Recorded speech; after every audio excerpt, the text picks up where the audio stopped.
Revanth America పర్యటనకు కేంద్రం బ్రేకులు వేసిన అంశం చుట్టూ తెలంగాణలో పొలిటికల్ రచ్చ నడుస్తూనే ఉంది. రేవంత్ వ్యాఖ్యలకు బీజేపీ నేతలు కౌంటర్ ఇస్తుంటే ఆ వెంటనే రివర్స్ కౌంటర్ ఇస్తున్నారు కాంగ్రెస్ నేతలు. అటు బీఆర్ఎస్ నేతలు కూడా కమెంట్లు చేస్తున్నారు.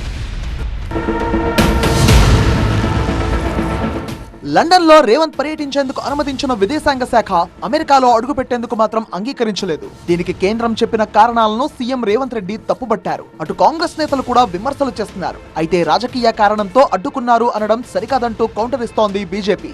దేశ విచ్ఛిన్న శక్తులను కలిసేందుకు రేవంత్ ప్రయత్నించారు కాబట్టే కేంద్రం అనుమతించలేదంటోంది బీజేపీ. మనం మోడీని అవమానపరచడం అంటే దేశాన్ని అవమానపరచడం కాబట్టి మోడీ కేవలం మోడీ గారు కాదు, మోడీ దేశ ప్రధానమంత్రి గారు కాబట్టి ఇవాళ ఆ ప్రయత్నం చేస్తున్న రాహుల్ గాంధీ వారసత్వాన్ని పుచ్చుకోవడానికి పోతా ఉన్నాడు. కాబట్టి నువ్వు 4 కోట్ల తెలంగాణ ప్రజలను అవమానపరచడమే కాదు 140 కోట్ల ప్రజలను అవమానపరుస్తూ ఉన్నావు. ఇది మంచి పద్ధతి కాదు రేవంత్ రెడ్డి గారు.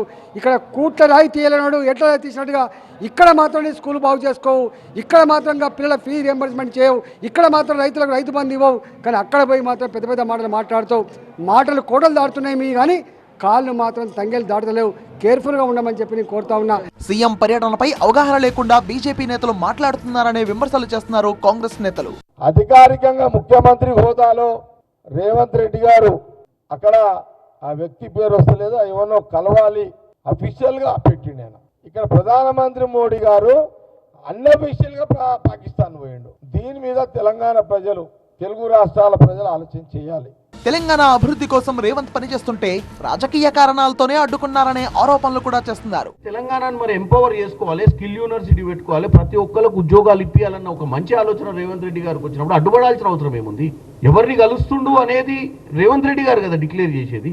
ఎవరిని కలిసినా కానీ అక్కడ ఉన్నటువంటి అంబాసిడర్ గారు, ఎవరైతే ఇండియన్ అంబాసిడర్ ఉంటారో వాళ్ళకి ఇచ్చినటువంటి వాళ్ళకి ఆల్రెడీ ఇన్ఫర్మేషన్ ఇస్తారు. క్లియరెన్స్ ఎందుకు అప్లై చేస్తారు? క్లియరెన్స్ అప్లై చేసేదే మన షెడ్యూల్. ఇది మన మినిట్ టు మినిట్ షెడ్యూల్ ఇచ్చి ఆ మినిట్ టు మినిట్ షెడ్యూల్ అక్కడ అంబాసిడర్ గారికి పంపిస్తారు. ఈ సగం తెలిసినటువంటి నాయకులు ఎవరైతే మాట్లాడారో నిన్నమన్నా వాళ్ళకి సగం తెలిసినట్టే ఉంది. సీఎం రేవంత్ రెడ్డి ప్రతి కదలికలను నేషనల్ సెక్యూరిటీ ఏజెన్సీ స్కాన్ చేసింది కాబట్టి అమెరికా పర్యటనకు నిరాకరించిందనే వాదన వినిపిస్తున్నారు బీజేపీ నేతలు.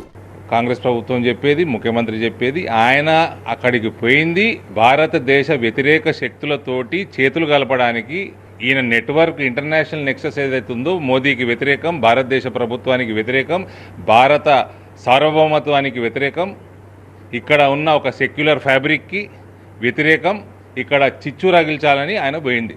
తన పర్యటనను అడ్డుకోవడం అంటే తెలంగాణ ప్రజలను అగౌరవపరచడమేనంటూ రేవంత్ మాట్లాడిన మాటలకు బీఆర్ఎస్ నేతలు కౌంటర్ ఇస్తున్నారు. మేము ఏమి డిమాండ్ చేస్తున్నామయ్యా అంటే మీరు దయచేసి నిజాలు చెప్పండి, అంతే తప్ప తెలంగాణ ఆత్మగౌరవం ఇక మీరు కార్యాచరణ ఇచ్చిండ్రు. అందరు కూడా ప్రజలు, ప్రజాస్వామికవాదులు, పార్టీలకు అతీతంగా దయచేసి గ్రామీణ ప్రాంతాలకు పోయి ఇలా నా ఒక్కనికే కాదు తెలంగాణ ఆత్మగౌరవానికి దెబ్బ అన్నది. తెలంగాణ ఆత్మగౌరవానికి మీరు ముఖ్యమంత్రి అయినాడే మీరు దెబ్బ కొట్టిరు.